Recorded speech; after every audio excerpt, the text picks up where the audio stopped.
নমস্কার বন্ধুরা, জয় শ্রীকৃষ্ণ। রাধে রাধে। রাধা কৃষ্ণের ভক্তিতে আমরা সকলেই লীন।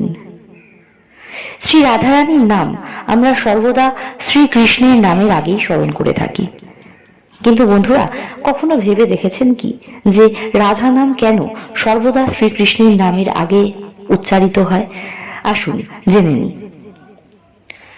শ্রীকৃষ্ণ হলেন ভগবান শ্রী বিষ্ণুর অষ্টম অবতার এবং রাধিকা রানী হলেন শ্রীকৃষ্ণের অভ্যন্তরীণ আহ্লাদিনী শক্তি, অর্থাৎ শ্রীকৃষ্ণেরই এক অবিচ্ছিন্ন আত্মা স্বরূপ হলেন শ্রী রাধিকা রানী।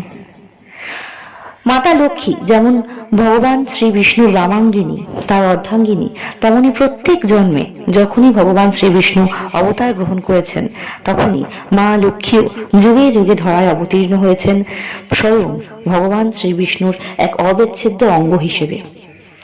এবং দাপর যুগে যখন শ্রীকৃষ্ণ রূপে ভগবান শ্রী বিষ্ণু অবতীর্ণ হলেন এই ধরাধামে, তখনও মা লক্ষ্মী রাধা রানীর রূপে তার সঙ্গে জন্মলাভ করলেন। কৃষ্ণাষ্টমী তিথি এবং রাধা অষ্টমী তিথি কিন্তু এক, অর্থাৎ শ্রীকৃষ্ণ এবং রাধিকা রানী একই তিথিতে দুই ভিন্ন ভিন্ন স্থানে জন্মগ্রহণ করেন। পৌরাণিক কাহিনী অনুযায়ী আমরা এমন অনেক কাহিনী পাই যা বারংবার প্রমাণ করে যে শ্রীকৃষ্ণ এবং শ্রী রাধা কিন্তু ভিন্ন সত্তা নন, তারা একই আত্মার দুটি ভিন্ন স্বরূপ মাত্র। প্রভু শ্রীকৃষ্ণ তিনি হলেন সচ্চিদানন্দ রূপ, অর্থাৎ তার রূপ সর্বদাই মনোমুগ্ধকর, মনোহারী, আনন্দময়। এবং শ্রীকৃষ্ণের সেই আনন্দময় লাদিনী শক্তিই হলেন রাধিকা রানী। রাধা শব্দটির সংস্কৃত অর্থ হল সমৃদ্ধি, সৌভাগ্য বর্ধক বা সাফল্য বৃদ্ধিকারী। কিন্তু রাধা শব্দটির যদি আমরা আক্ষরিক বিশ্লেষণ করি তাহলে রা শব্দটি এসেছে রাস মণ্ডল থেকে এবং ধা শব্দের অর্থ ধাবিত হওয়া।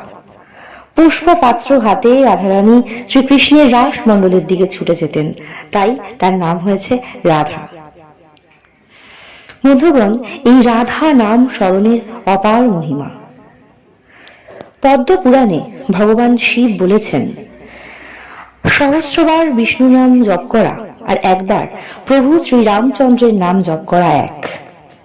আবার ব্রহ্মাণ্ড পুরাণ থেকে আমরা পাই 3 বার শ্রীরামের নাম জপ করা এবং একবার শ্রীকৃষ্ণের নাম জপ করা সমান।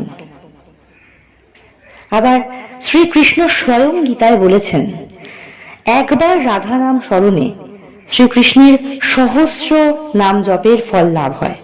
অর্থাৎ বন্ধুরা, আপনারা নিজেরাই গণনা করে দেখুন যে মাত্র একবার রাধারানীর নাম স্মরণ করলে আমরা প্রায় 30 লক্ষ বার ভগবান শ্রী বিষ্ণুর নাম স্মরণ করে থাকি, যা অত্যন্ত পুণ্যাত্মক। বৃন্দাবন ধামে গেলে আমরা সর্বদাই রাধে রাধে শুনতে পাই। কিন্তু জানেন কি বন্ধুরা, কেন আমরা সর্বদাই রাধে রাধে বলি? কি এই রাধে রাধে নামের মহিমা?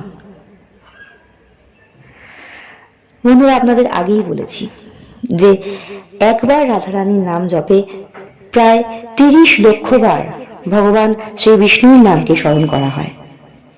কংস বধের আগে শ্রীকৃষ্ণ যখন প্রস্থান করছিলেন, রাধা রানীর কাছ থেকে বিদায় নেওয়ার সময় তিনি স্বয়ং বলে যান যে একবার রাধা নাম স্মরণ করবে শ্রীকৃষ্ণ সর্বদা তাকে রক্ষা করবেন, সেই ভক্তকে তিনি সর্বদা রক্ষা করবেন এবং সর্বদা সেই ভক্তের ডাকে তিনি সাড়া দেবেন।